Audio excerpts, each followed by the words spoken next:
Oh, I bet Luke's really bad at the bleep test. Yeah, Luke got a 3 on the bleep test. Well done. In terms of like arrests that you've done, has there been any sort of celebrities or anything like that? Anything that's like sort of notable in your head? Russell Brand.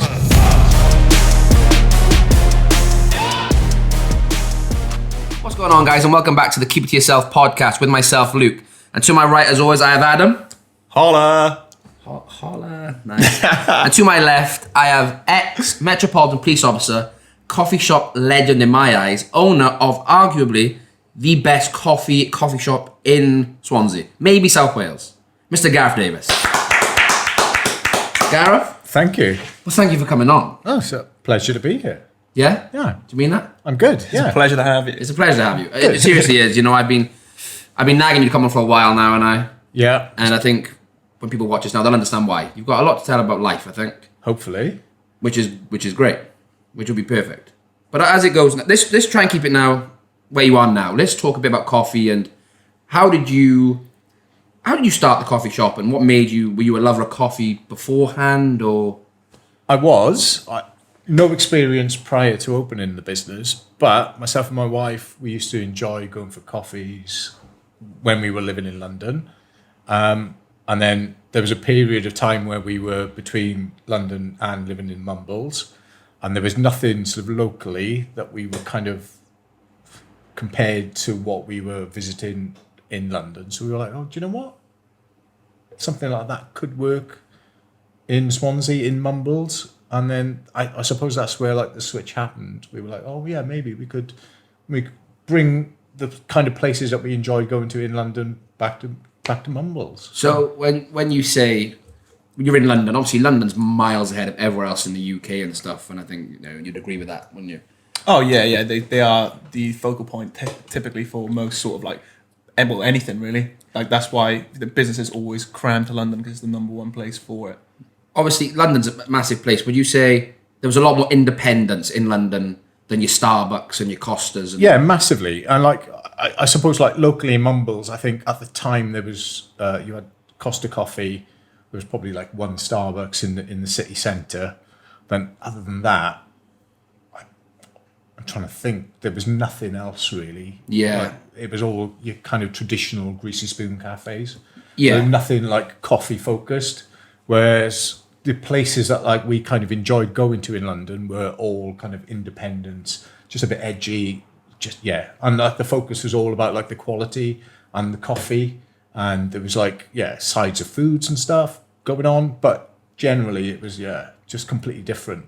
And we're like something like that could work somewhere else. Yeah. But you're right, it kind of, I don't know, like, I suppose London, it always seems to start with London, then it spreads, so it kind of goes further north, and it starts coming further west. So it takes a little bit of time for it to, like, I suppose, get this far.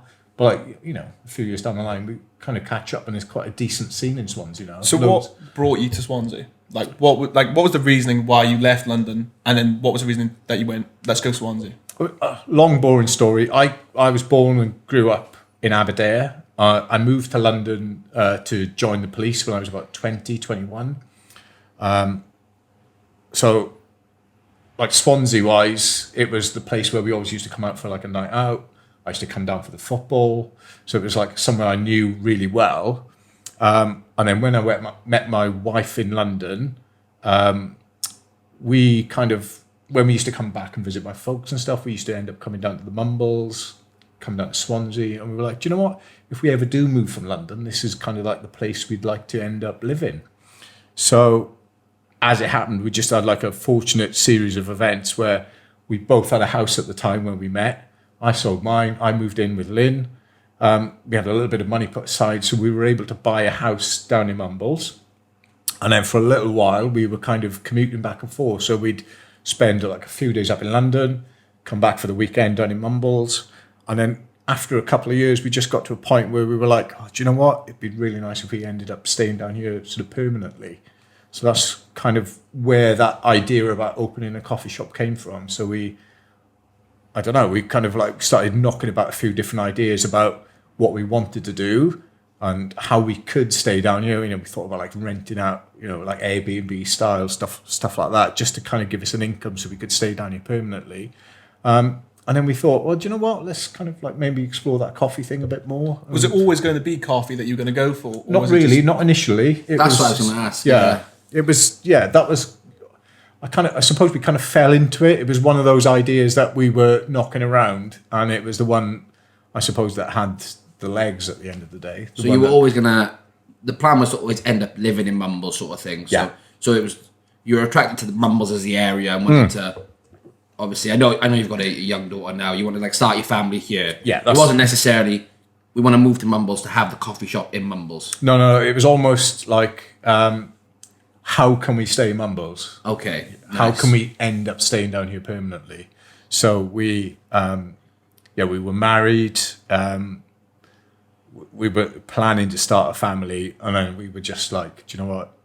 We've had a really good run in London. It's been lovely, but it's not the sort of place maybe that you want to be bringing up like a young child. Yeah. Yeah, and Only because we were living like small Yeah. little 2-bedroom flat, and just not.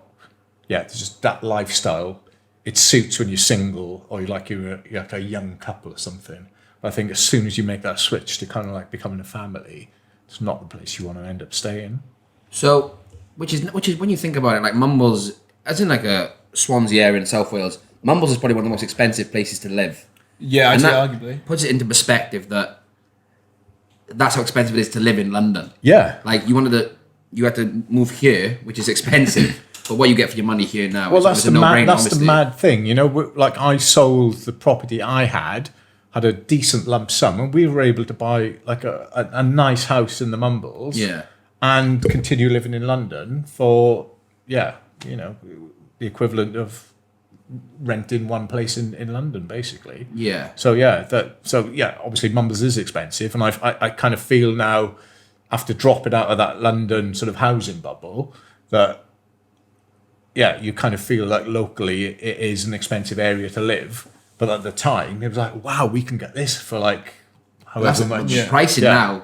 Oh. Especially Mumbles, I think, is like...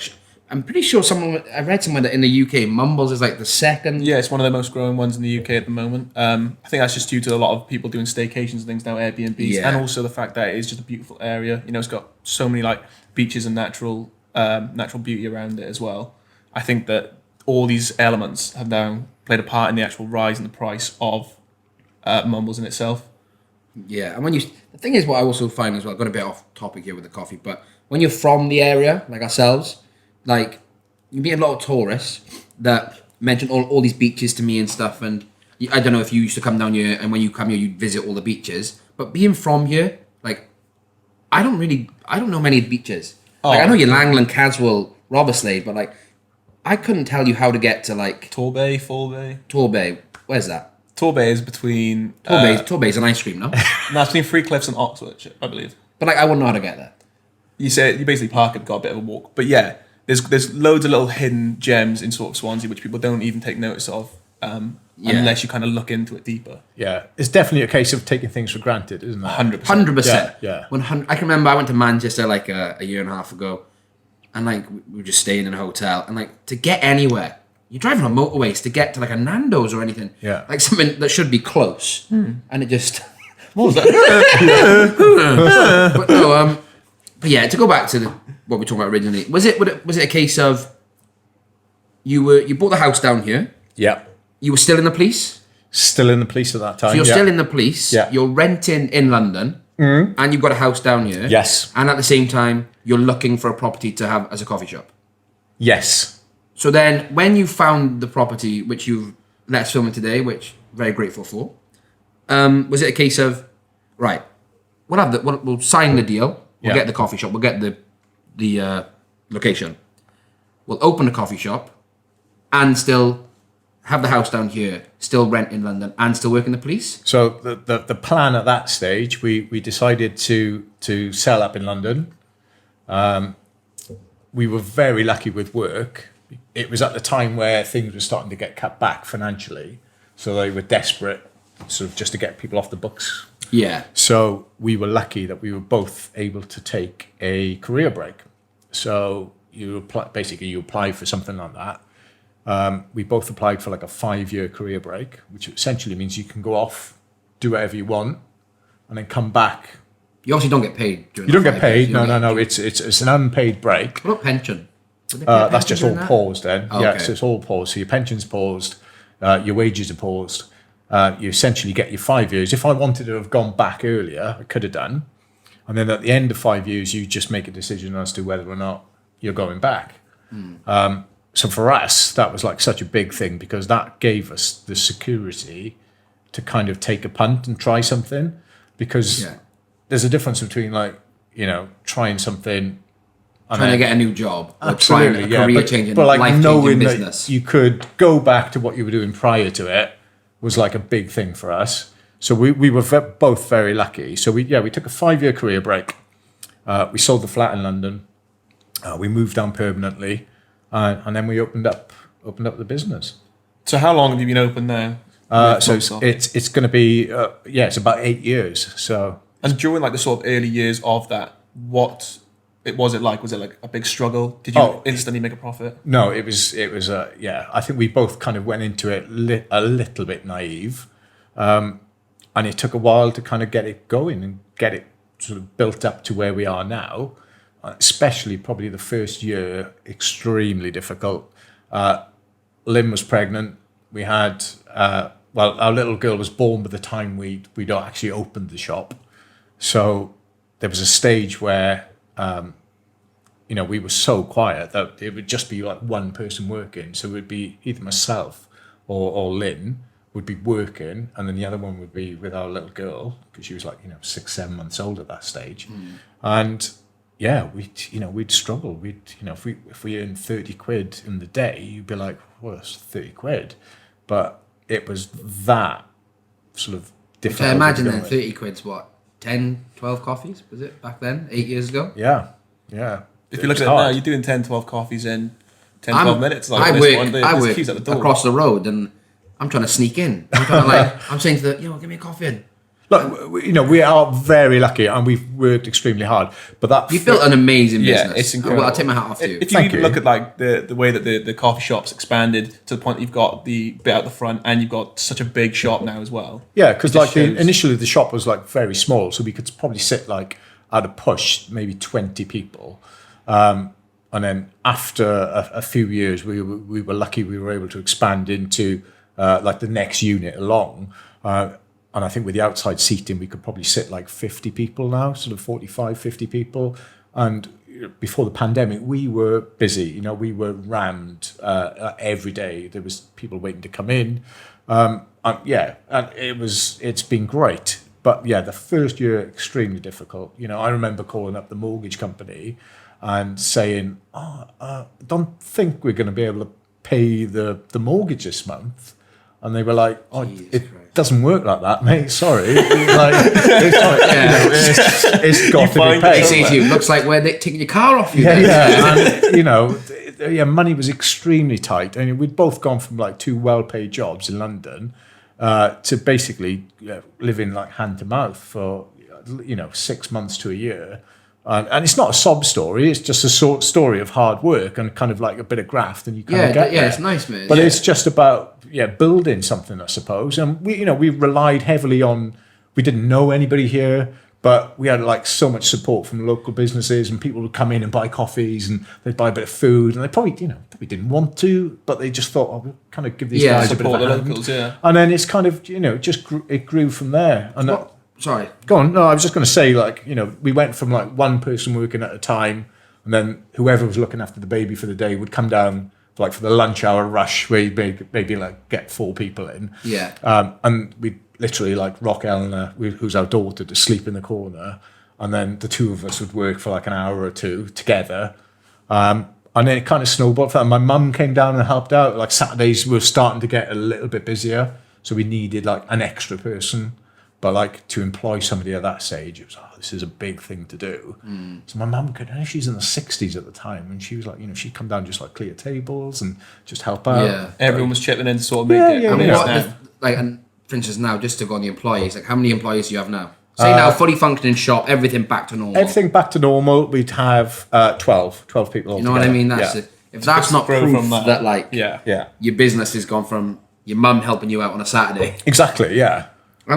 I say helping out, you're talking about like a woman in her 60s who wasn't. God, we've got like an iPad as like our point of sale thing. You know, So she wasn't able to take no orders. Or she was just putting through anything. Absolutely useless. She was still doing stuff. Just letting them do it. You guys just do it. I don't know what's going on. Yeah, but like she comes to the till and like people ordering coffee. She's on Sudoku. Just like, give me a minute. I'll be with you now. You know it. But what I'd like to say, because obviously I met you probably 4 years ago, because obviously I had a barbershop down the front, and that's the first time I met you, and I asked you what you did, and but it's emotional. It is emotional. Yeah, I'm listening for a lot. Choking you out. I remember when this was just a one-shop thing. Now he basically owns half the arcade. But because I remember, we've got this new shop now, just gone 3 years, and even when I came in 3 years ago, and I'd lived here like 26 years of my life. And no disrespect, but even 3 years ago, I hadn't really heard much about you then. Yeah. And like being from Mumbles, like, would you say you've been here 8 years? Yes, yeah? coming up to 8 years, yeah. Would you say, how long would you say you've been like, boom, busy for? Probably 4. Yeah, so when I started hearing about you, that was when you started taking over. I think so. I think like that first year was like, it was a proper struggle. And then after that, it kind of felt busy. But looking back on it now, it wasn't. Yeah, compared to what because of what you are now. So you kind of get, you get used to it as you go along, and you kind of look back on it now and you think, oh wow, whatever we took like all day, all of a sudden you're doing that in like 1 hour, for example. And it's like, wow, that has really progressed. Do you feel like that's happened?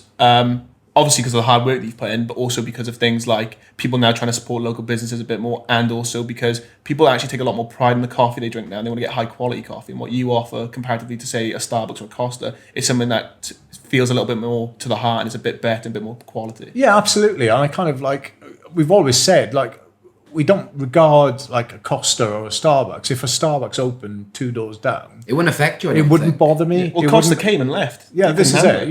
It's kind of like, our biggest competition is other good independents. You actually bullied Costa at Mumbles. Yeah. Hey. Which in itself is a massive That's a big thing. Yeah, well done. That's good.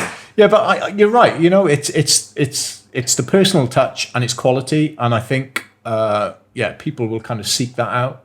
And it did take a while to get established. We're not great on social media, so we're not like in a prominent position. So we've always relied on, to a degree, like word of mouth. Yeah. So in a way, that kind of snowballs. So that you tell a friend, and that friend tells a friend, and it goes on from there.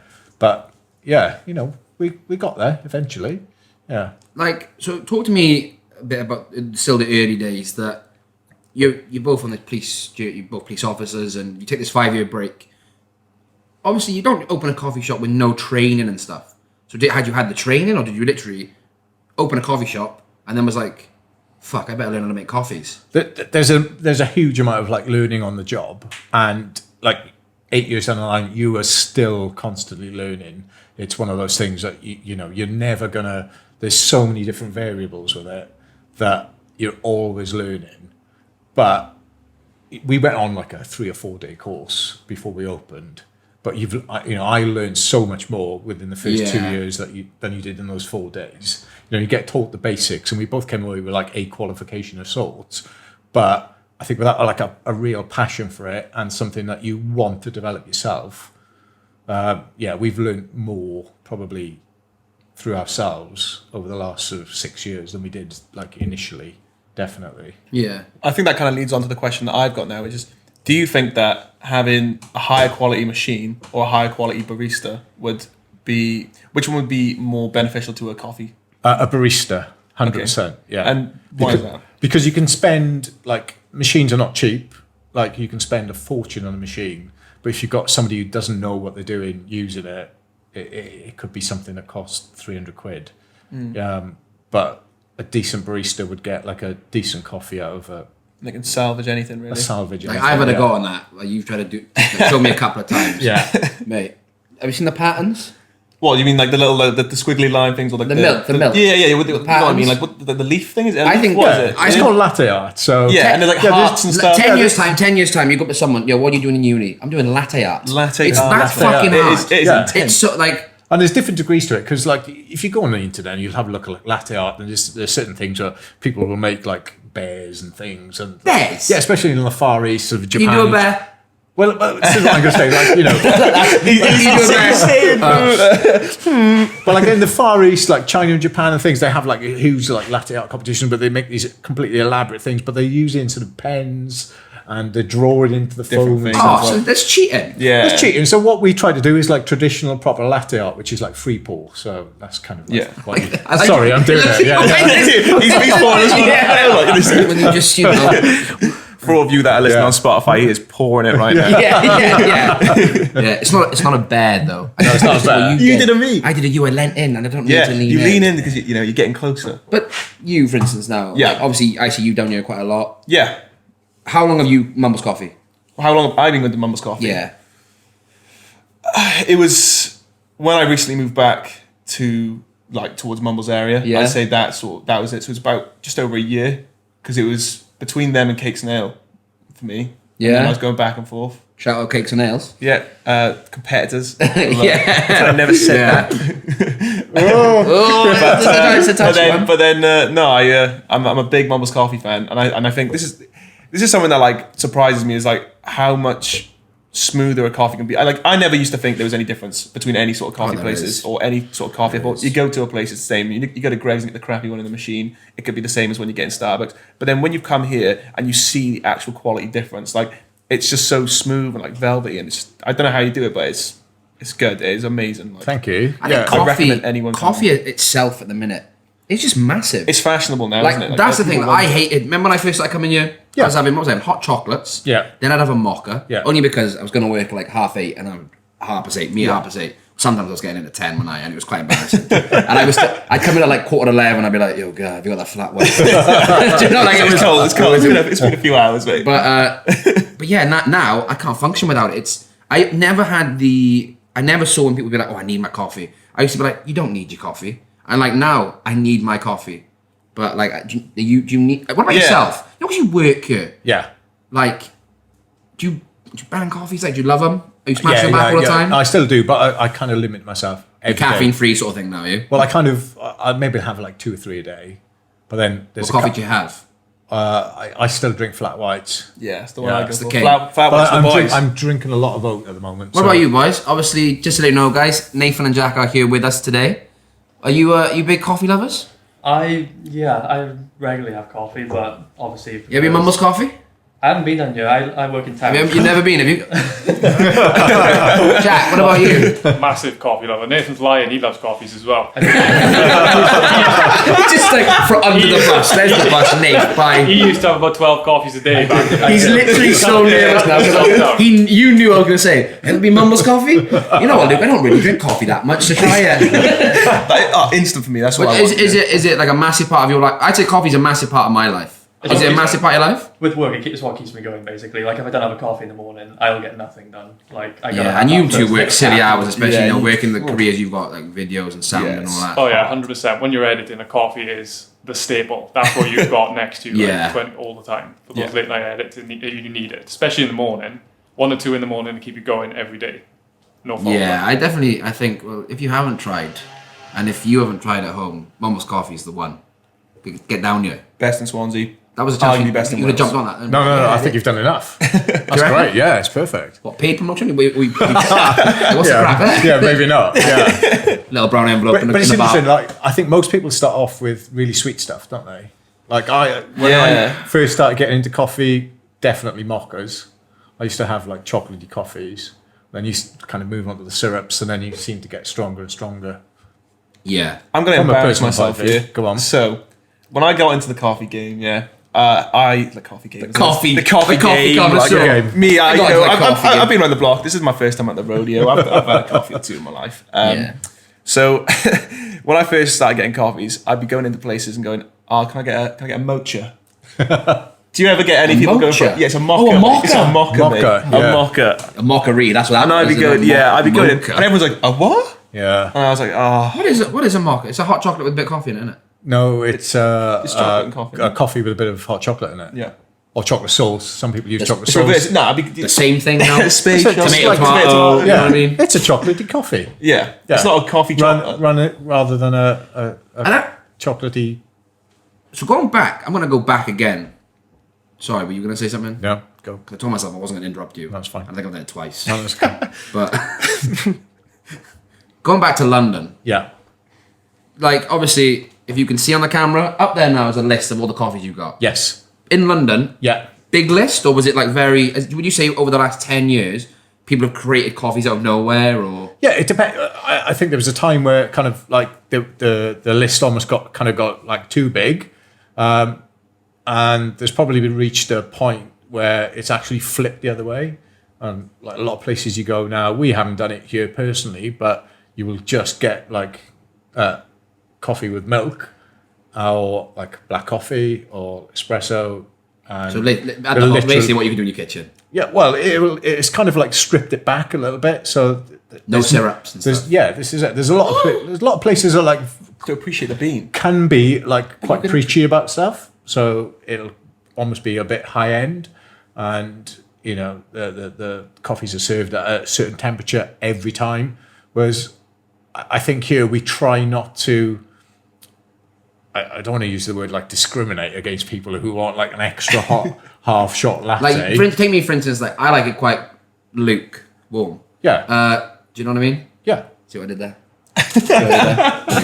But I like, and sometimes when I'm like outside just talking to like your employees, which I probably shouldn't do, you hear people like ordering, can I get a flat white? But can I have it boiling hot? Yeah. And I'm thinking, that's not enjoyable. No, you no, can't of taste. course. You No, can't taste. you get a bit- You can't. No, no, no. You can't taste a boiling hot. Well, of course, coffee. like the problem with milk is like after you get past a certain temperature, it starts to burn and it tastes horrible, and it's not. You know, so coffee should be served at an optimal temperature.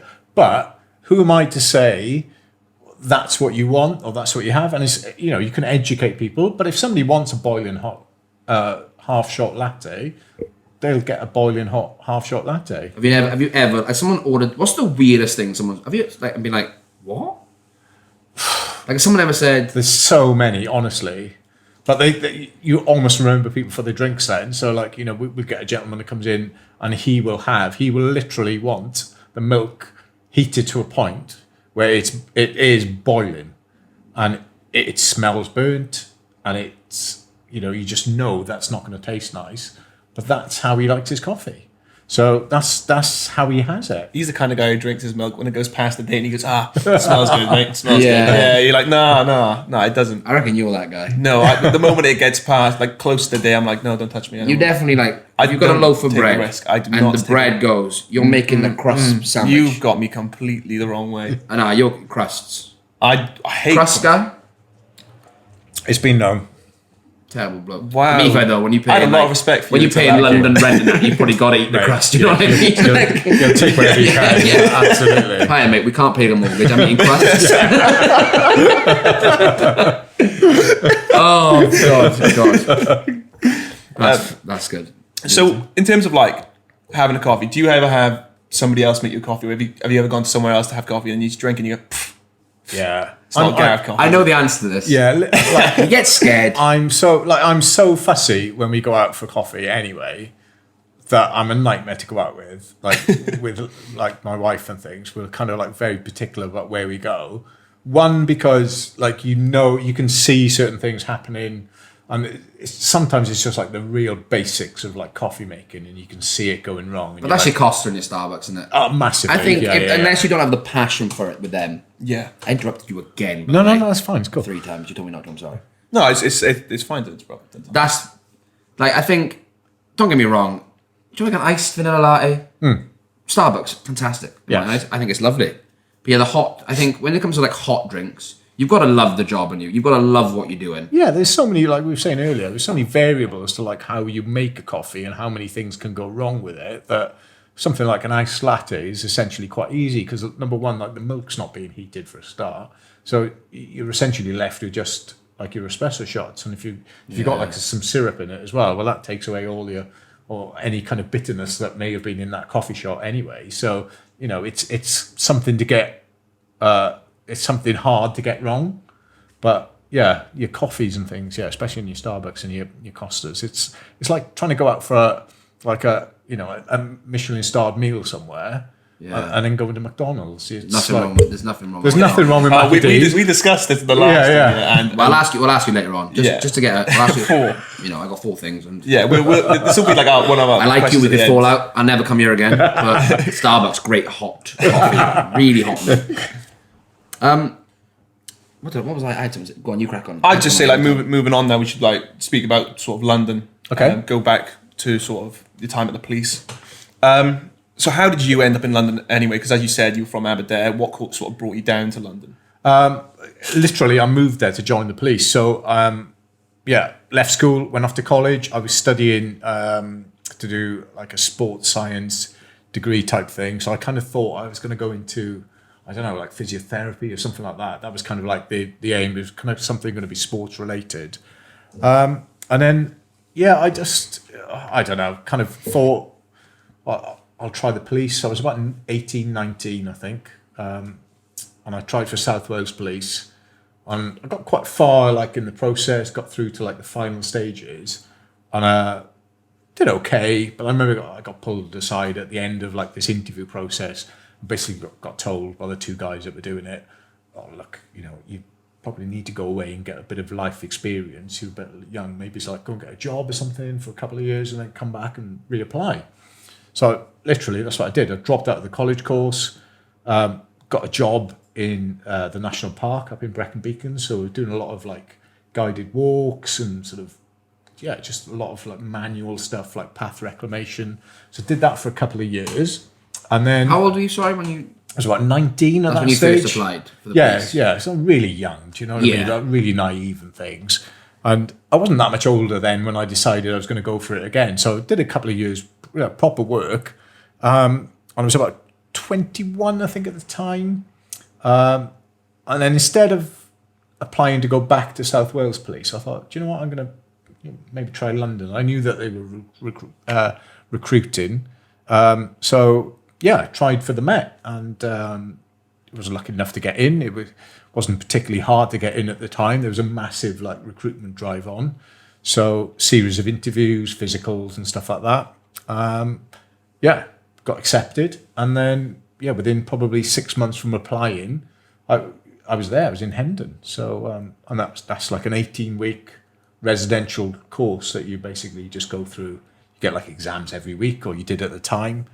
You stayed on site. You went home for the weekends, and then after 18 weeks at Hendon, you get given your posting basically.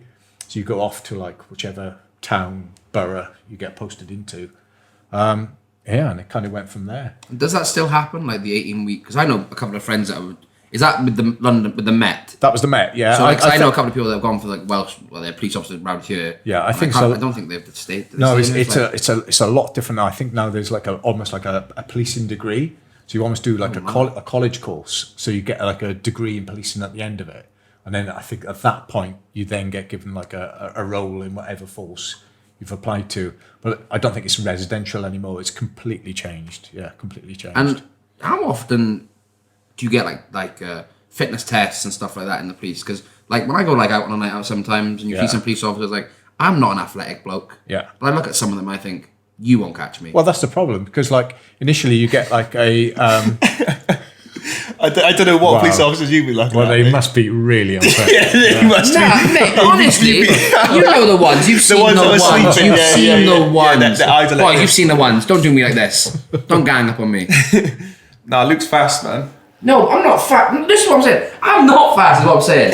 But you've seen the guy. He's there. He's got his vest on, tucked in. Yeah. And They got a lot of kit on them as well, so there's a lot of extra weight there. Look now, Adam's lost 5 stone in the last year, and he's buzzing about it, right? I don't Let think me that- have my little parade saying I can outrun an overweight policeman, and we can all be happy. You know what I'm on about.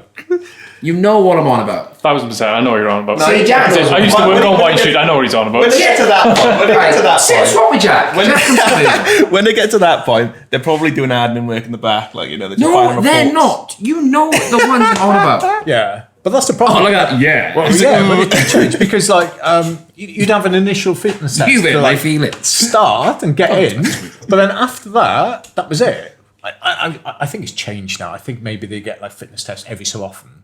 There were certain roles like if you applied for something, you'd have to pass a fitness test for that specific role. And there'd be things like a bleep, bleep test and stuff Oh, like that. I just have nightmares of the bleep test. Yeah, Don't even bring horrible, that up. Just horrible. That beeping. Oh, I bet Luke's really bad at the bleep test as well. Yeah, Luke got a 3 on the bleep test. Well done, mate. Yeah. Yeah, I'm buzzing. You think I used to take my kit in when I knew we were doing the Oh, bleep test is like. Oh, sorry, sir. I forgot my trainers. What size are you? Size 15. Oh, we got none of them. You'll have to miss out. Oh, no worries.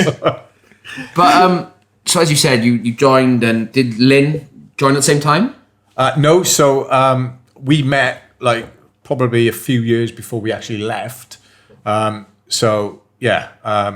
was probably about 6 or 7 years after I joined. She joined. Really? Yeah. Oh, okay. But then we kind of worked in a similar unit towards the end of our careers there. So you say that you join and you get this 18-week course and you sign off, and then so you get put out then, and what, you just working a beat, are you basically? Yeah, Is that what you're basically. doing? I was so naive going up there. I didn't even I didn't know what I expected, but I almost expected that. I just went there like a 21-year-old naive guy from the valleys, not really knowing what I was getting into. Go on.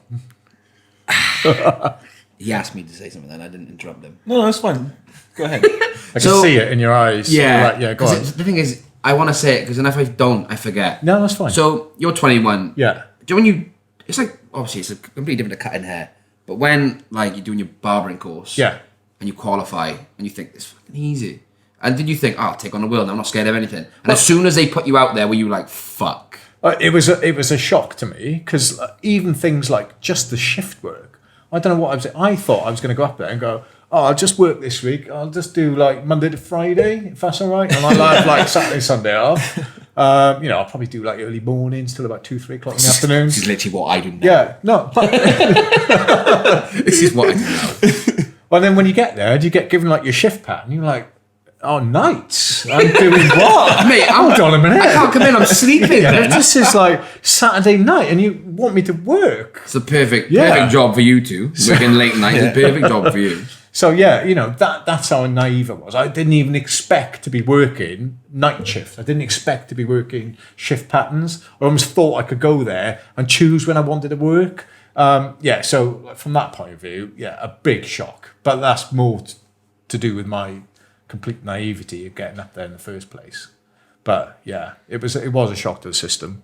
So then from there, you started obviously as, I'd say, what was it like a community officer or anything like that? Was it like Yeah, so- TCSO a thing then? No, it wasn't a thing then. No, So would it be straight in as like a police constable? Yeah, so you finish your 18 weeks at Hendon. If you pass your exams and you pass out and everything's okay, you go off to your borough. So at that stage, London was broken down into sort of different boroughs all over the place. So I was given Richmond and Twickenham originally, which is like very nice area. Yes, it's a nice It was borough to have. Like you take it, people given like Hackney and the like, and I had this really nice like pro police, very sort of middle class area. So it was quite a nice, in a way, it kind of hampered you to a point where you weren't given that experience from the off, but it was a nice gentle introduction for me. Yeah. You get given your borough, and then you get. I think it was like a 12-week, they call it a street duties course. So you almost get like a group of you all coming up Hendon at the same time. And then you get given 2 or 3 instructors who will kind of just talk you through things and put you in situations and expect you to deal with stuff. So you then go through your street duties course, and then after that you end up on team. And the teams at that time were like response teams. So they'd be the ones that were like dealing with the calls coming in, basically. So there were at the time like community teams, but they tended to be like guys that were very near to retirement. It was deemed as like quite an easy kind of like gig, whereas the response teams were like tended to be like the newer, younger officers. So when you see like police officers just like, say they done Mumbles now, and you just see them walking up and down the prom, what are they doing then? What is that? Like, They probably is that like what you did, or? No, we never did that sort of thing. No. So Is that because it's just completely different to London? Is it? 'Cause London's a different sort of area? London would have like they would call like safer neighbourhood teams. So they would be teams of like officers, like beat officers, essentially. Yeah. So and then after a few years, the PCSO started. So they would just be like local teams, just on foot. Whereas we tended to be like in cars and then responding to like calls coming in. So the type of officers that you see locally, I presume, would be attached to like a local kind of station, whereas like maybe the guys based in Swansea City Yeah. Centre would be the ones in the cars, kind of like responding to the calls and things. So leading on from that, with the sort of responding from calls and things, what is the sort of scariest or worst thing that you've had to deal with on a 999 call where you've had to respond to it? You get the call, yeah. and you know what's going on, Yeah. and you're like, I don't want to go. Actually, No, I don't want to go. when but you get the 999 call, is there like that instant adrenaline hit? You know, like you get the shakes, you instant, and then it like calms down. Or Yeah, is it definitely. Like there was a time like if you were working night duty and like 2-3 o'clock in the morning, it'd be something dead. Excuse me, and then you'd be struggling to sort of stay awake. You'd be driving, but then as soon as that call came in, you would just you just kick in, and it would give you that little rush. But yeah, there was I don't know. Do you remember your first one? What? Do you remember your first ever call? No, I don't. I No. bet you remember your first coffee. Yeah, probably. Nice. Probably a Starbucks. Yeah, outrageous. Yeah. Is it like, obviously now, someone rings up, 999, I need this. Is it a case of like someone says, right, this is happening, who wants to go? Or, PC Davis, you got to go. Yeah. As it was then, we had like a local control room, so they would receive the call, and they would sort of dish it out basically to whoever was free or whoever was nearest the incident, and then it was graded like accordingly. So in the Met, it was like an I call would be like an immediate response. So that's when you could use like the sirens and the blue lights. And do you get to use that straight away after your 18 months? No, 18 months, 18 no. weeks? There's like a whole series of like driving courses you have to do. So you have to do like a basic driving course, a response driving course, and then there's like an advanced course as well. So basic driving course, I'd imagine, is you can just drive Literally a just a car. Panda. And the only time you're allowed to use the blue lights would be to pull somebody over. So you wouldn't be able to like respond to an immediate Someone call. speeding. Yeah. What about well, if, someone's like- speeding or something? Yeah, you could put the lights on and pull them over. Yeah. Say you've got you got to go home. Yeah. Your shift's ends in 5 minutes. Yeah. Blue lights are Lynn's on. at home cooking the meanest curry ever. You've got a red It's light. getting cold. Traffic is terrible. Look, it's 5 o'clock. I'd be, You're in London. I'd be lying if I said it hadn't been sorted. Nice. I've seen it. I've it's been I've done. seen I've it. se- I've seen it. It I've wasn't- seen it. It wasn't Gareth. Yeah. Yeah, so, there's a it's a I was in the back. yeah. I saw it when I was driving. Someone said about it. I've heard the rumor. Yeah, no, but if the traffic was really bad, some people. Do you reckon you were a nice police officer? Because you're a great guy. You're a really nice guy. Thank get you. Great, lovely vibes of you. But you get coppers that are dickheads. Oh, yeah, massively. And they pull you over for like no reason. Yeah. Like, I just wondering where Speak you're for going. yourself, Do you know what I mean? Yeah. Huh? Huh? I've never been pulled over for no reason. Have you ever been pulled over? No. Jack, have you Jack, you've been pulled over now, 100%. Once. I've only been pulled over once, surprisingly. Nathan? Twice. And to be fair, they're both on the wrong side of the road. And like, what did you get pulled over for? Good or bad experiences? They were okay. Like the first time was the second day after I had my first car. They pulled me over on Foxhall Road, and they were just asking. They were asking really weird questions. They were like asking my job and stuff, and like, why are you driving a this is car? the job like this? Because he had a posh car with his first car. What was That's your why. first car? My first car was a BM. I mean, Drug dealer. That's probably what the reason it was. They were like, you were like, Black with the blue? no, it was like a dark grey, but yeah, it was, Dark it was grey. close. So when they're asking Yeah. for jobs, like you're like, I just herb sales and distribution. Yeah, what were you doing like that? Yeah, they were just asking they were asking me about my job and stuff and what I do for a living, like why have I got this car, and then they started asking me for like my documents and stuff, like they wanted to see my driver's license, they wanted to see my proof of insurance and stuff as well, and it was just a really weird call, and they're like, oh, you can go. Were you driving it like it was stolen as well? It was looking like. I was driving a 30, I had a black box. Oh, mate. Yeah, That's I was the driving weirdest really shit. safely as well. Like, I bet when you were 17, what was insurance, like £100 a year? Yeah, cheapest chips. Like, the dream. but no, do you reckon you were a job? Because I've not indicated once. Yeah. And then I've had blue lights, and he's standing back. Chuck keys out the window, hands out the... I'm thinking... Yeah, but what car are you what's driving on going that here? point? I think I was in my mum's Nissan Qashqai at the time. No way. Like, I'm thinking if For you're podcast purposes, I was, yeah. what I'm thinking is if you're in a Range Rover, It was way you've back got blacked then. out windows. It was way back then. Tinted windows. Yeah. I've only been pulled over once. To be fair, in my car I got now, and like, it's because he was sound up. This is the thing. He pulled me over because he was like, look, mate, black Range Rover got stolen. I'm just got to do the checks. Yeah. And I had a banter with him, and he was great. But you get your job's worth. Oh yeah, of course. Like, Power trips. People get on. yeah, like Yeah, massively. But did you ever go for a stage when you're fresh in the force, you're pulling someone over? Do you think I'm going to make him feel like this big? no, I kind of always All that build up for no. I know. Ruined it. I'm going to go again. Yeah, start again. He comes in Wagwan. Oh, Just for reference, he did Wagwan when we. but no, were you like ever? No. Never at all. No. Didn't need to be.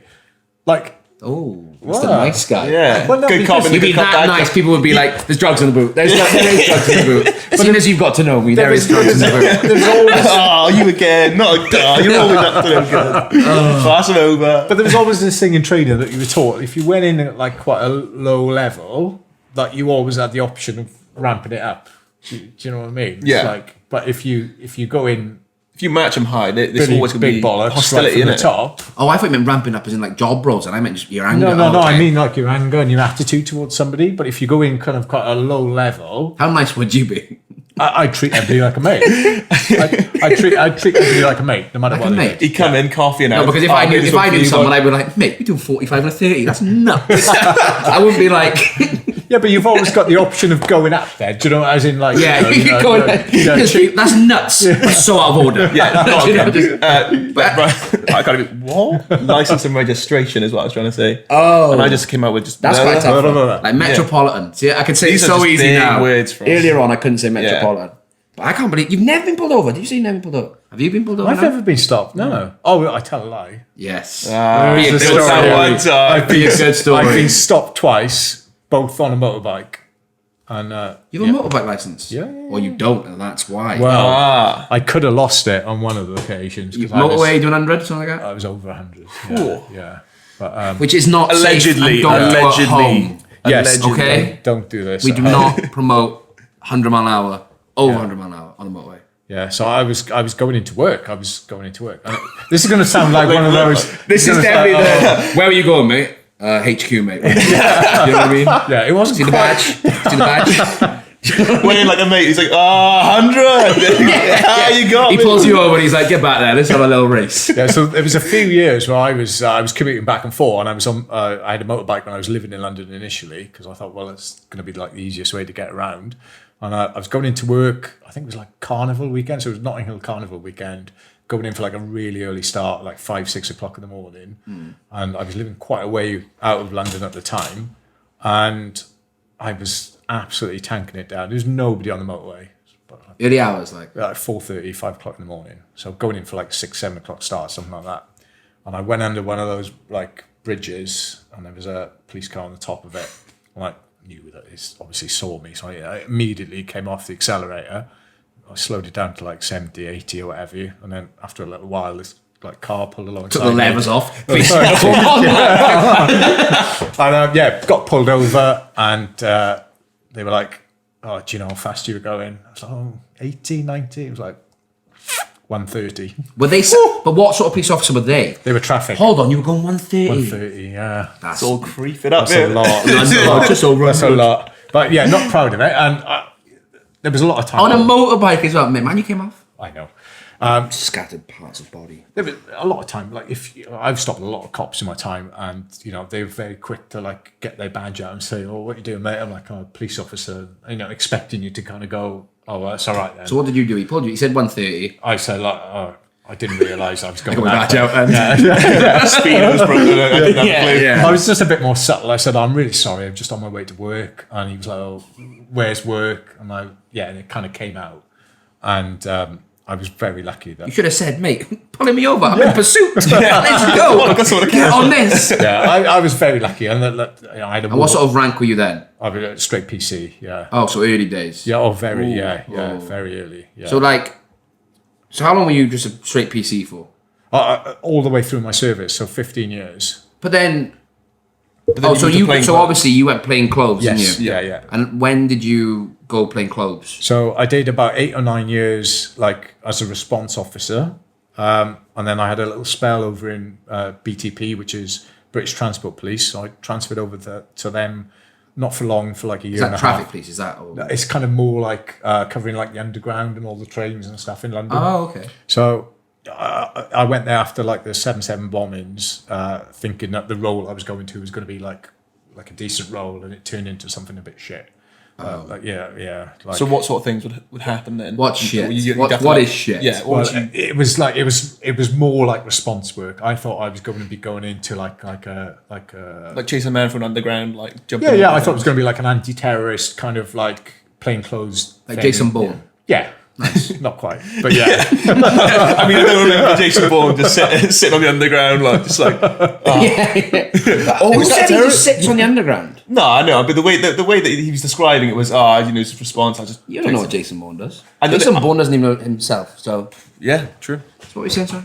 I can't remember. Where was I? So yeah, I went. You were in the there. underground. And you were Yeah, so gutted. You were really gutted I was about working it. for British Transport Police, and it was. I ended up going there, and I was in uniform, which I didn't really want to be doing, and it was all dealing with just rubbish, basically. Like the first couple of days there, we got taken out, and you get the barriers coming out, like the tube stations and stuff. Yeah. We were literally just stood there, like watching people walking through the barriers. And you're a security guard, basically. Oh mate, honestly, there was this thing called double shuffling. So it meant that so if somebody goes through the We've never done barrier that before. and then somebody like comes in behind them because they haven't got a ticket. Yeah. Oh, like when you like- go varsity, we talked before with a varsity card. What's that? Yeah. What? Whoop. When you used to work there, see? Didn't used to pay. You buy one varsity card and go, yeah, mate, Spread it around, stamp. spread When it they're around. stamping, flip it. 15 of you were getting in for £1. So yeah, we ended up dealing. Where were with- you? Varsity needed Exactly, you. I should have been there, but that's Yeah. what we ended up dealing with. It was stuff like fare evasion, and you'd end up with like dealing with suicides on the underground, and it was just all a bit. Was that But that was like like morbid. Was that horrible? Yeah. That was horrible, but like in a weird way, like the BTP were like that's all they lived for in a way that. Oh, well, they'd be like suicide. They'd be like, they loved- yeah. like, it was called one under. So we got one under. So it's like basically that's like someone's throwing themselves under the tube. How often would that happen? Say in a month. 2-3 times a month. Fucking hell. Yeah, dealt with a few of those. And how like They were. you haven't got to go into detail, but how bad is They it? were horrific. So, like, if somebody was very serious about killing themselves, they would throw themselves in front of the tube as it was coming in. So it would almost be instant death. If they were And that's in front of the people on the platform in as front well. of people on the platform, if it was a bit more of a cry for help, they would be like further along the platform. So, like, the tube would be like running a bit slower.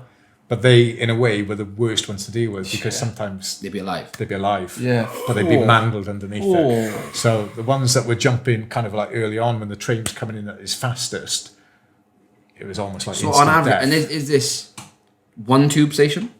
No, just all over. When you're saying like 3 a month. Yeah. Is that all over London, or is Oh, that well, we were just- covering sort of more or less central London. So I was covering like basically all like the major places like Leicester Square, sort of Piccadilly Circus, anything out to Whitehall.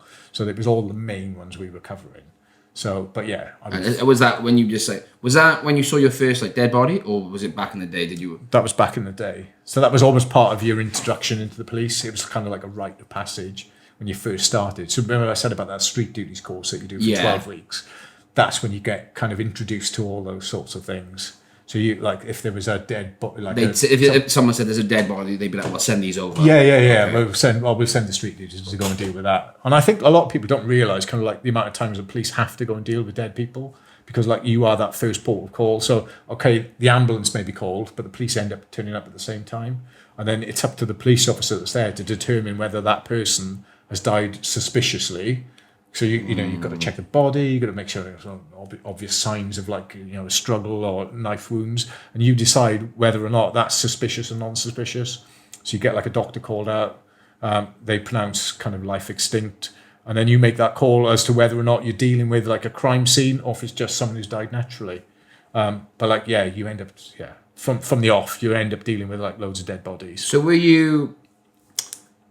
Obviously, you were Central London for this BTP, was it? Yes. Were you ever like Central London as just a PC? Just that is the PC still in it. What I'm trying to say is, do you got what I mean? So like, rather than in the Being a the response transport- officer Yeah, in like Central London. yeah. Were you that from the start? Because you said you were out of it. 'cause No, so obviously we were out of it initially, but then when I went over to BTP, I was still in uniform. I was still on a response team. Okay. But the difference in the calls that the BTP went to compared to what the Met were dealing with were completely different. So you were dealing with things like more in the train station and stuff. So there was a lot of drunken stuff on like a Friday, Yeah, and homeless like people. Friday, Saturday night. And you get called to people, homeless people begging, shit calls basically. How long were you in there for? I didn't last that long, year and a half, and I transferred back to the Met. So when you transferred back, or well, just generally in the Met, what was your sort of most high-profile case that you kind of dealt with? Ended up in the Old Bailey a couple of times, which is like the top court in the land. I'm trying to think. There's been like Spill the beans. well, there's been a few different things. It was like a couple of murder cases that, although like I wasn't involved directly with like the arrest of the suspect, you may be involved with something along the lines of the evidence trail. So stuff that ended up in the Old Bailey. So I was there for there was a guy that was arrested for like a load of armed robberies and a couple of murders. I was the arresting officer for it, but I was literally just brought in to like nick him.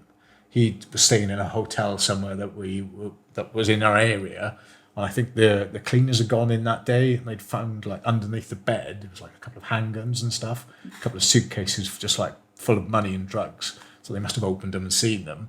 Then they've called the police, and then like the armed units have gone in and basically like arrested him, and then, well, I say arrested him, they've kind of like detained him, and then they get somebody to come in and literally just like put the cuffs on and read him his rights. And that's kind of like that. And was that that person? Were you? Because obviously, I don't know if you mentioned it. You went into plain clothes. Yeah. Were you plain clothes then? No, that was just uniform. Okay, so Yeah. then, so when you're in uniform, they literally just say, Yeah, come, and then because you've arrested him, yeah. you got to go to court. Then, You got to or- go to court, and you're the one that's giving the evidence about the arrest and stuff. Do you sometimes, if someone says arrest them, do you think, Fucking hell, yeah. I You have to write all the reports after that as well. Yeah, and that's almost the worst thing, because sometimes somebody will see something and like it could be like a senior officer and they go, "Oh, just arrest that guy." And we're like, "Yeah, but what for? What's he done?" And like, do you know what I mean? 'Cause, Yeah. like, so you're just in there, you have the 'cause, right like- to remain silent. And he's like, what have I done wrong? And you're like, I have no idea. Exactly, because like You tell you me. literally, You you tell were me. taking that person's liberty away from them, but you were going on just somebody going, "Oh, yeah, just nick him." Yeah, but what for? What's he done? What have you seen? You know, so yeah, there was always like a So bit sort of a like fine line. moving forward from that then, in terms of like arrests that you've done, has there been any sort of celebrities or anything like that? Anything that's like sort of notable in your head? Russell Brand. Russell Shut Brand? up. Yeah. I was- Okay, go in. You got to go and delve into this. Then, So yeah. I was part of a team. So it was probably a few years into my career. So it was about 2002-ish. So I was part of they call it like public order unit. So it was like a separate thing. You used to go off, do a bit of training. And you see the guys with the shields and the helmets and stuff. Oh, yeah, like, right. Yeah, like right squad basically. Yeah, so you'd go and do the football matches, like high profile football matches, and you get called in for like public order events. So every May Day there used to be like a demonstration in London. Like the first few years I was up there, it was all like anti-capitalist stuff. Like loads of places, like McDonald's used to get wrecked, and all the coffee shops, Starbucks and stuff used to get wrecked. Yeah. Gareth's there, like, wrecking Starbucks. Yeah, he's like, oh, It is 15-year plan, like, get it, yeah, take the beans, throw them everywhere, they can't sell anything. The stock from in here now is actually 20-year-old beans. Yeah, it's all from May 2002. Thanks very much. But yeah, sorry, mate. So we used to do this public order events and stuff. So that particular May Day, my little units, there was about 8 of us. We were put in this particular place in central London. So we were guarding. It's pretty similar to what's been going on with the Black Lives Matters at the moment, but we were guarding like a statue. So we were They guarding ripped statue down, didn't they? Yeah, yeah. So Bristol, was it? Yeah, Did you yeah, see yeah. that? oh yeah. Yeah, and like Yeah. the Churchill statue's been kind of like targeted for a lot of the marches recently. Yeah. We were put on a particular, it was Eros, which is a Piccadilly Circus. For some reason, that was like a gathering point for a lot of the demonstrators. So we were just like put like on a circle around that to protect it. And just loads of people demonstrating, people kind of kicking off and things, people pissed and stuff, people throwing bottles and stuff. But there's this one guy who I didn't recognise at the time, because he was like had his back to me, so like shoulder length hair, and he was just stripping off, just taking his stuff And off. was everyone like, was he at that point, was he quite famous then? Well, Was he famous enough I'd for people say to be he's like, getting- that's Russell Brand? No, not at the time. I recognised him afterwards because I just used to watch a bit of MTV and stuff, and he was a presenter on MTV at the time. So he was on MTV. He was on Yeah. MTV, And he's stripping in London. yeah. Well, this was the time when he was. Because I've read like his autobiography and things, and he talks about it in there. But that was the time when he was like taking a lot of drugs, like a lot. And yeah, he was just off his face. Do you reckon if we like Google it quickly, do you reckon we can find a photo? Do you reckon there's a photo online? Definitely. Yeah. Have a quick look. If we find this photo, then we'll Jack, if for the YouTube viewers, show them the photo. I felt cool saying that. That's the first time I said that. Right, so I found the picture. Russell Brand, in fairness to him, looks absolutely battered. You look good. You look well. You look very well. That is a young me. But I mean, you look like you just not asked. That's I mean, it's like, it looks like the one bloke said, the one bloke's holding him going, fuck, this guy stinks. Grab his other arm and you just go, nah, I'm not having any of that. Like at the time, like that photograph there, I don't think anybody knew who he was. We just thought he was like another protester. And it wasn't until we'd had a little bit of a roll around on the floor with him and he got arrested.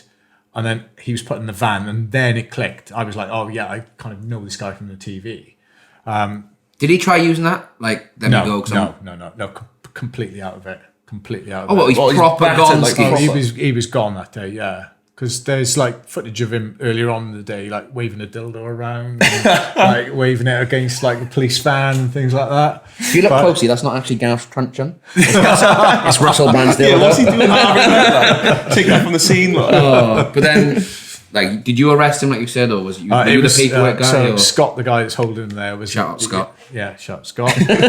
Was the guy that ended up nicking him, but we were involved with like the arrest, and we ended up taking him. You off. literally have to, like, if he kicks off, you've got to pin down a naked bloke. Yeah, That's like That's the your biggest dream way to. job. That's the biggest That's way to. your dream job. Are you talking That's to me? your dream job. You talking to me? Yeah. you get paid for that. We've got a naked guy. Yeah. Save it for me. I'm on it. No one else. Everyone team walkie-talkies Yeah, off. I'm going. I've got it. But yeah. That's like the biggest way to win a fight, though. Isn't it? If someone's about to fight, you just pull your pants down. They're like, whoa. No, you just get I'll arrested. fight the guy You just get with the arrested. Gareth gets Scott to arrest you. Yeah, I mean, Scott was keeping the rest of them all in the corner like, whoa. So how long have you seen this photo? Yeah, but not for like years afterwards. In a way, like he was like a minor celebrity at the time, and it wasn't until maybe like 3 years after that he really blew up and he became as big as he is now. And then he released an autobiography, his first one, My Bookie Wook, which had the picture of it. A friend of mine was reading it. He just called me up and was like, "Oh, there's a picture of you in his, I might buy it. in his book." You can And I sign was it for like, me. "Oh," and then like it kind of remembered it. So, from there. did you have any sort of like interactions with him sober later on, or No. when he was drunk at all? Like, No, that was it. So he literally at that stage, like after he was nicked, he just gets like taken to the police station, gets booked in, just goes. and then that's it. That's like our job done. So Oh, is it? yeah, nothing. Imagine he watches this. And he's like, oh my God. Well, he's changed a lot now. He's a lot into spirituality and things like that now. Yeah. isn't Is he? he clean now? Is he just sober? I'm not too sure, but I believe he could be. I don't know too much about him.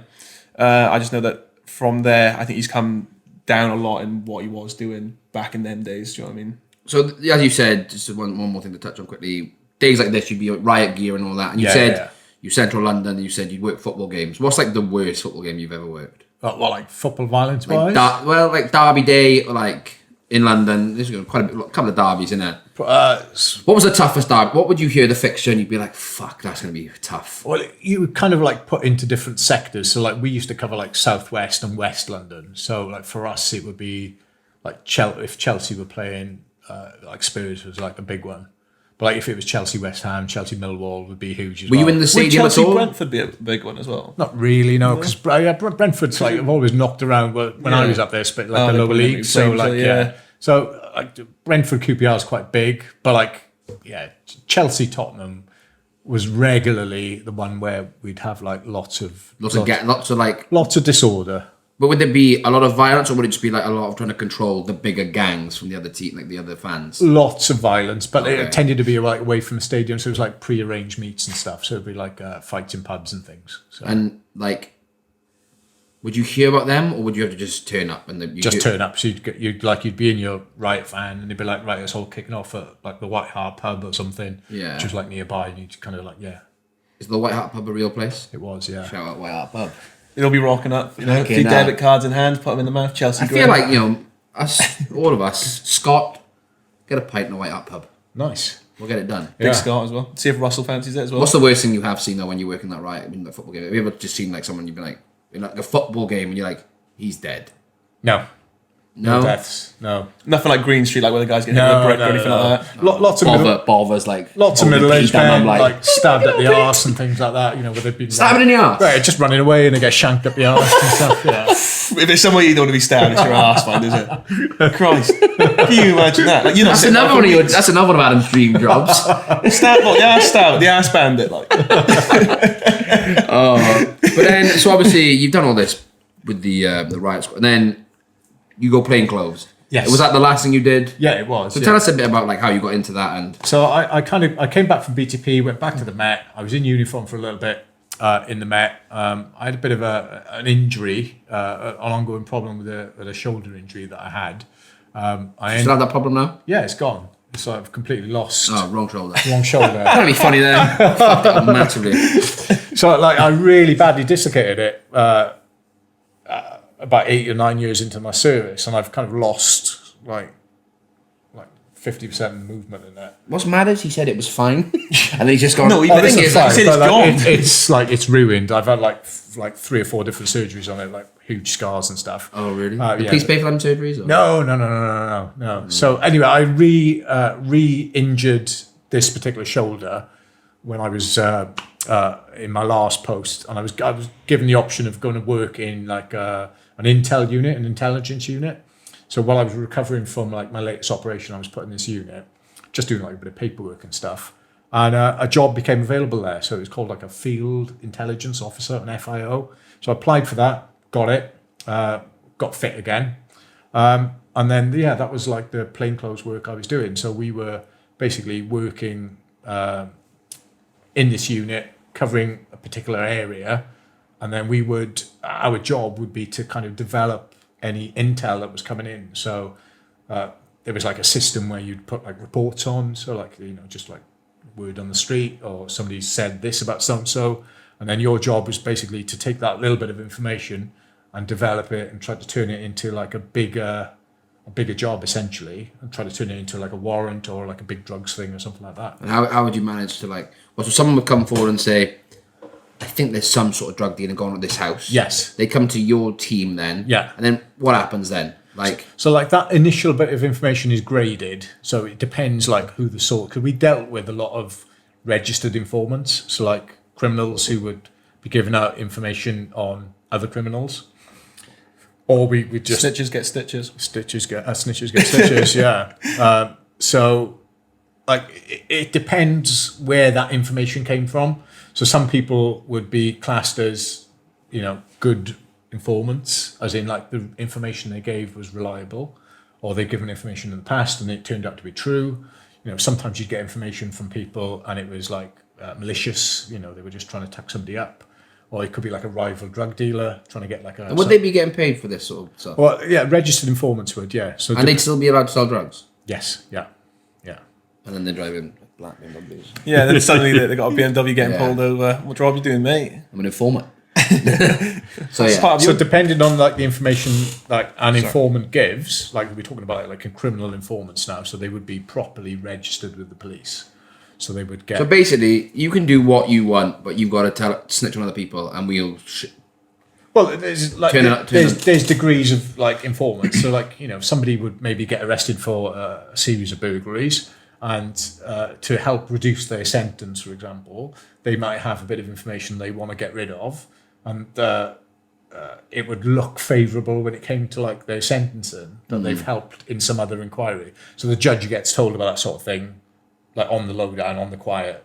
So it's not made like public knowledge. Oh, okay. Yeah. So like you see a lot of So time. you deal with informants a lot and stuff like that. Yes. Yeah.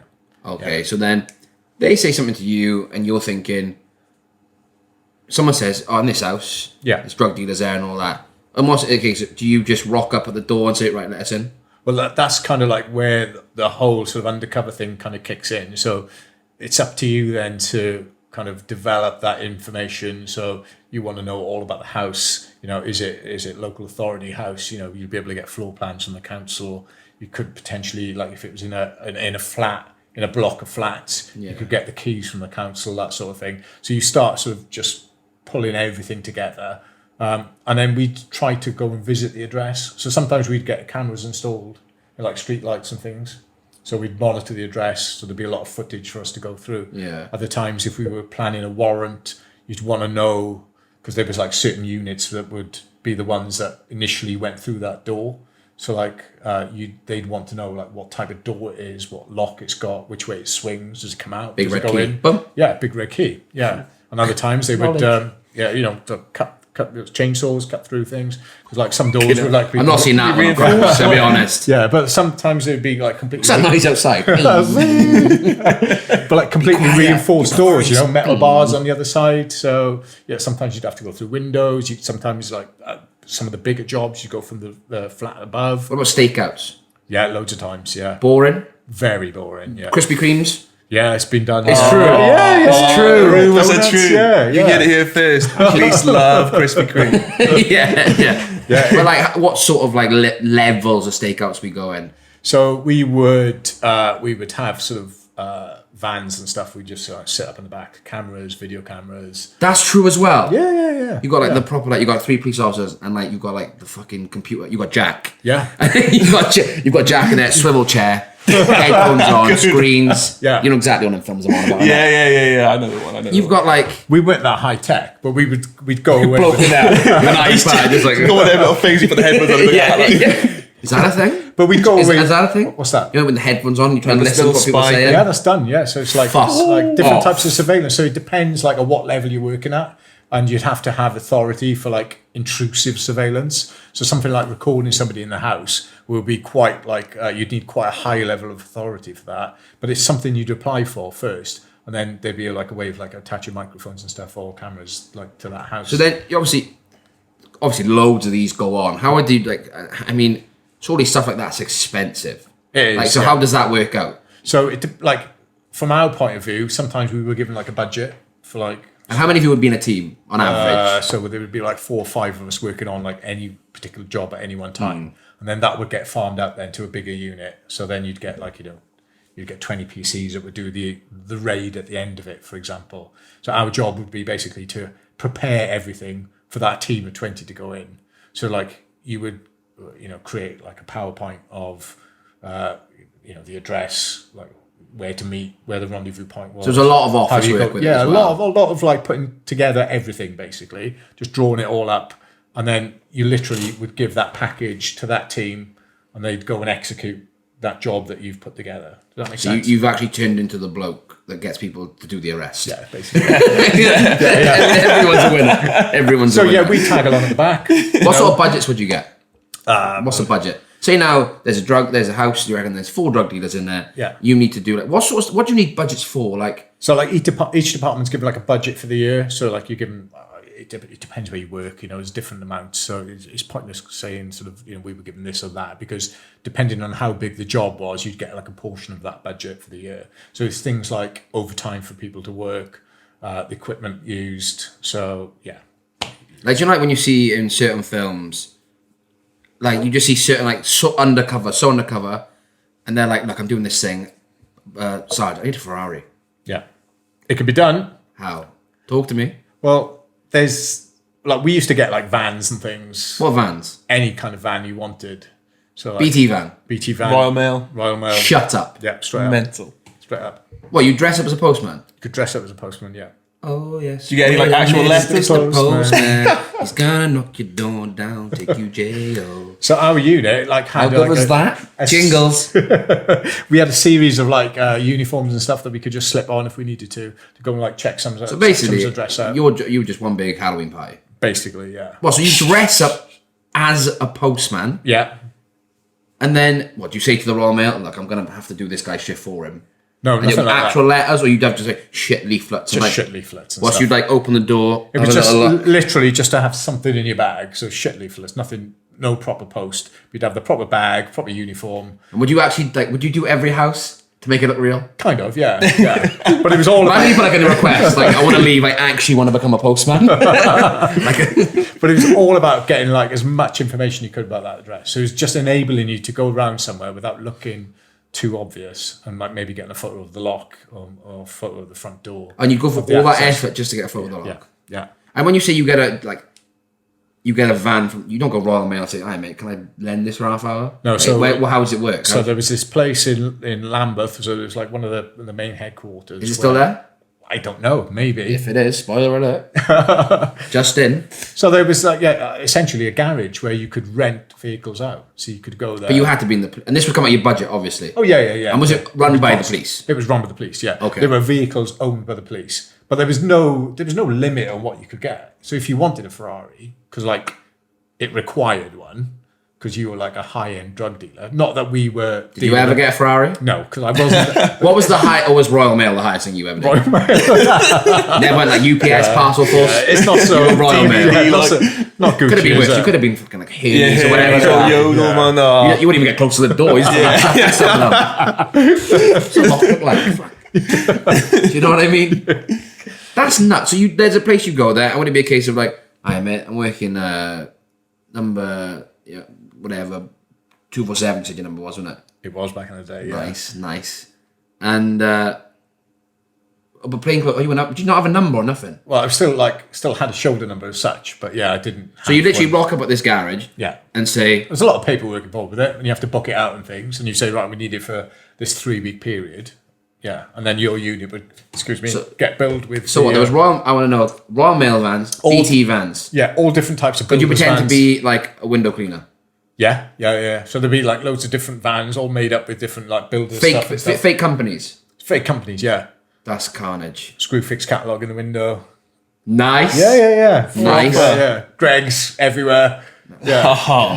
You could do this. That's actually your dream job. This is That is now actually my Adam's dream job. There's Greg's wraps everywhere. That means I've been there. Perfect. Look at you. I can man you boys, we should probably get like a couple of pasties in, like, to make it look like Make it look real. With proper blokes like, we should probably buy a ladder. No, we should get a Greg's. Yeah, get Greg's. Get a Greg's. Want to make it look real, don't you?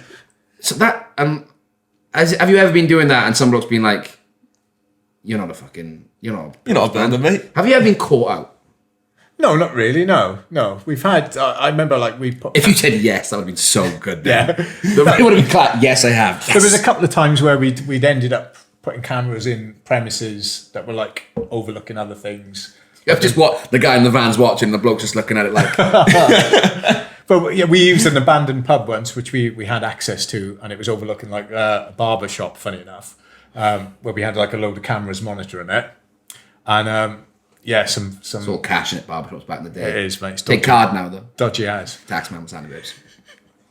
But yeah, some squatters got into the pub, so they were so they all the equipment. So what, like when you see in like Rush Hour with Chris Tucker and Jackie Chan, and they're like in someone, they just do you ever like knock someone's door and say, "Look, can we do a stakeout from you?" Yeah, that happens loads. Yeah. So sometimes they get paid a little bit of money just for the inconvenience. But most people would What's do a it. little bit of money for the inconvenience? Does that come out your budget? Yeah, he would do. Yeah, but it's not a lot. Can they barter for it? Can they be like, oh, I want Yeah, maybe I'll do it for like 200 or something. But it was never a lot. Most people were like quite like if like I just rock up, be like you would be. let us shoot from here because let us shoot from here. Oh. Not shoot from here, but like I think you kind of like when you approach somebody, you do a little bit of research beforehand. So somebody may have been like a victim of crime or something. So that's always like an in there already because like blackmail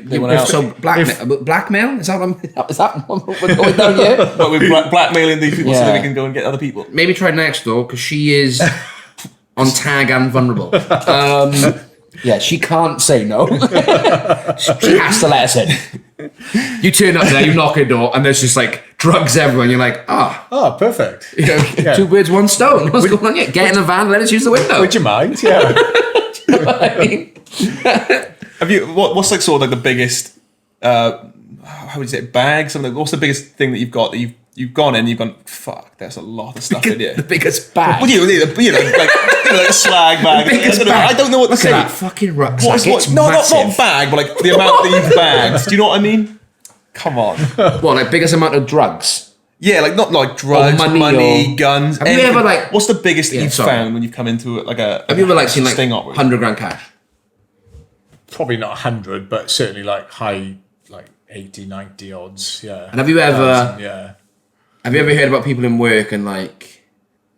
Have you ever like? Do you know people that have like turned up? It's been like 40 grand cash, and someone's gone, You know there's 40 grand in cash. and you know there's 40 grand cash, and then someone says to you, "Oh, there was a report. There was 35 grand at the scene, and you're thinking 35k. Yeah. It was 40 there. There was more there. Does that happen? It does happen. Yeah. Definitely. People like lost their jobs. Like, do you know people that have done it? I've known people have done it. Scott's still in the force. Yeah, Scott's coming. Scott's still in the force. Scott's pockets full with rubber bands, and no one really knows why. But yeah, there's definitely there's people I've worked with who've been nicked and lost their jobs over. And how did they get found out? Suspicions, kind of like, oh, hold on a minute, like you said about cash being booked in and things. People have gone to jobs with like certain officers, and they were like, I'm sure there was like a bit more money than that. Would they ever like set them up like to try and catch them out? So what would happen is, like, say you had your doubts about somebody, you'd probably report them to like your sergeant or something, and it kind of kicks on from there, really. So it's almost pointless challenging someone about it straight away because they'll just deny it. So it goes up to DPS, which was like the unit that basically policed the police. That was what it was called in London. So it's like a bit like your line of duty job, where like they kind of look into corrupt officers. I've not seen Line of Duty. Haven't you? No. Do you watch it and just think, those were the days? Do you know what? It's actually quite Take me back. Lynn, come watch this. Lynn. Like, remember that, Lynn? So the unit there, they're called AC-12. So like, but in the Met, it was like DPS basically, and that was the unit that dealt with like corrupt officers and things. And again, it was like varying degrees of it. But like some of the guys I knew who ended up getting nicked were people who would be like pocketing like little bits of money. Like, what's a little bit of money? I don't know. Even if it was like 10 quid, it doesn't matter, does it? It's just a principle. Has anyone ever like started robbing like coke? How much was that? There was 39,990. Yeah. Oh, what? Sorry, yeah. That was 40k. What happened?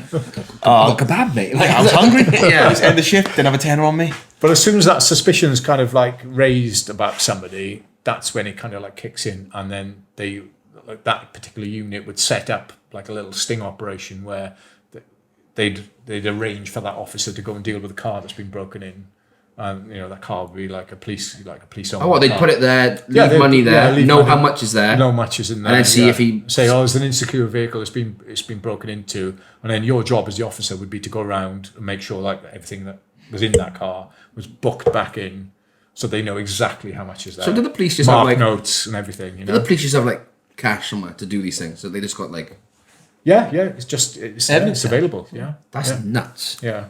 So something I was going to ask you was, did anyone ever take like drugs or anything from the scene? Is that something that you know of? No, I've never seen that. Just someone like going, Imagine that. I'm sure there was 10 kilos of coke in. It's like, whoa, I'm having a great time today. 10 kilos of coke. Do you see Scott at a Christmas party? He was having a You see class Scott night, wasn't he? Fuck Scott. I hope Scott don't watch this, to be honest. He's like best mate with Russell Brand now. Yeah. That's carnage. That's brilliant. There's a couple of BT uniforms and Royal Mail ones missing. Scott's on a Halloween party with Russell Brand on the set, like. Dressed the fucking BT for Reach Bloke. We're at the Halloween party. The fuck have you come as? We're the fucking BT, man. It's all right. Yeah. Oh, the Royal Mail stuff was already taken. I had to set up a BT. Oh, that's brilliant. I hope Scott watches it. Do you still talk to Scott? No. If you do, you fucking won't be after this, I don't think. I mean, he'd be back. Scott be back at Starbucks, I think. Probably. But that's nuts. So like, they'd actually just like set people up and stuff. Yeah. Yeah. That's insane. Yeah. So like, did it ever happen to someone that like you'd be like, no fucking way? No, because you always kind of knew who the dodgy ones were. Really? Do you ever Never. Yeah, It never came as a surprise. You kind of like heard rumors about people and stuff, and then by the time like you knew that they'd been nicked, you were like, oh, it's not a surprise. Yeah. And when you see like, you see him film, I always feel about the filming, but like, would you get like police on payrolls and that? I mean, would you know about it? Like drug dealers paying police? Oh, it's happened. I didn't know of anybody personally. No. But, like I joined so I joined late 90s. So I was serving with people who'd already like served 20, 30 years. So they were the guys who like worked in the 70s and the 80s and stuff. Yeah. And some of their stories were like mind blowing. Just about like, well, the Met was regarded as like the biggest gang in London, basically. So it was like that very fine line between, being the police and actually being sort of corrupt and stuff. Mafia. As well. Yeah. Yeah, so like, there was people on the payroll and stuff, people threatening people. Yeah, big. Yeah, it's just changed massively. It did by the time I'd started, But like, yeah, some of the stories floating around when I started was unbelievable. Yeah. I've got quite a deep question, which I don't want to laugh about. It's quite a serious question. The answer could just kill it straight away. But have you ever like had a partner in the police force and they've died on the job or anything like that, or someone close to you? Not close to me. There was a guy that died. It was like our team, and you get like a sister team. So there was a team that you kind of like take over from. They take over from you quite regularly. When I first started, when I was working in Twickenham, there was a guy that died there. And does it make you think, fuck, do I like? Yeah, it's like small. Because you said earlier, like you've never really like been scared on the job, but when something like that happens, oh yeah, massively. Does that like, put the shits up you and you think? You know, that was like quite an innocuous thing. They were called to like a burglary, and it was on a factory, and suspects on, which is like quite a big thing. If you get called to like a suspects on, it means like there's people there at the time and they're burgling and things, and you know you get the call and there's a chance that they're still there. And these guys were like breaking into this warehouse stuff, and the PC that was there climbed up onto the roof, chasing one of these suspects as they were running off. How high are we talking?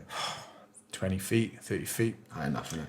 But he fell down through the thing, landed on the factory thing, hit his head. Oh, he's dead. Bled to death. Yeah. Thing. Fucking hell. But how did you find out, or how did they tell you? Well, I found out like the following morning, because that happened on the night, and we were going in that morning to take over from that team. And I remember going in, and somebody's like, "Oh, have you heard about Sid?" It's like, no, what's happened? And he's like a really popular guy. And then, yeah, it was like, that's how it came out.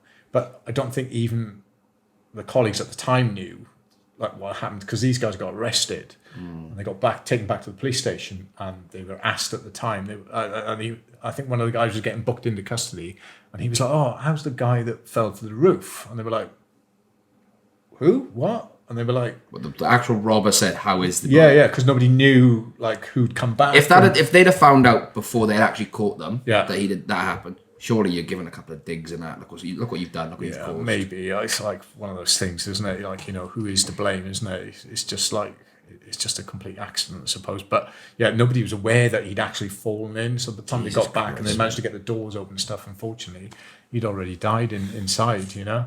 But yeah, that's kind of like the closest I've come to like a colleague like dying. But I've never seen somebody personally. No. Yeah, well, I think we're pretty much out of time now, so I'd say wrap it up. I would say end it with our light-hearted question that we usually do, but I feel like the contrast from that kind of question to sort of what we've got now. Fuck that. McDonald's, Burger King, Five Guys. Greg's. Nando's. No, I fucked it up. What? No, yeah, there's no Burger King. There's no Burger King. Yeah, McDonald's, Greg's, Whoa. Five Guys, Yeah. Nando's. You got to get rid of 2. Greg's. I get rid of Greg's. Sorry, guys. I'm not against it. I really like you as well, Gav. I really like your coffee. He's gonna have so many Starbucks points on his card now. I can't wait to go to Starbucks later. So you're gonna get rid of Greg's. Greg's, and I would Swear to probably God. get rid of Five Guys. Nice. You saved yourself a bit there. If you'd said Nando's Nando's, and McDonald's. I would have walked out. I would have walked out if you'd said Really? Nando's then. What do you get? How do you feel about that? You two? Do you agree? Do you agree? Have you changed your mind since the last one? No, I have not changed my mind, but it's not bad. To be you fair, think? good picks. Good picks. Have you two got any questions for Gareth at all? Just before we like wrap it up, like have you got any sort of questions or about the police or Scott or? I think you covered most of it, to be honest. Yeah. Scott's Me and Adam tamping talk- in his house. Scott's He's gonna start this time. I'm so sorry, Scott. Yeah, if you are Scott, watching. if you're watching this, I hope you and Russell having a great time in Malia. They're still looking for them BT uniforms, mate. If you got them, can you just bring them back? What'd you get in Nando's? Are you a big Nando's guy, or have you just kept it just the safe option? Safe. Yeah. Lynn doesn't like spice, so we always tend to go. I have plain chicken as well. Do you? She's not. Look, that mate, if bad. you don't want to take Lynn, She's just learning go, herbs. mate. She's not plain. Yeah, I mean, Oh yeah, I'm she's not proper- psychopath. Yeah, like I'm proper. She doesn't like spice. She's not. Yes. McDonald's. Do you have a McDonald's order? No, I don't. No. God, give us fucking something. But I always have a side of. Nuggets. So whatever I go for, I get like a side of. No. I always have nuggets. Yeah, you Aside. got to respect that though. You got to respect the You have. nuggets. Yeah. No, but well, I'll be honest. I thought that question was gonna.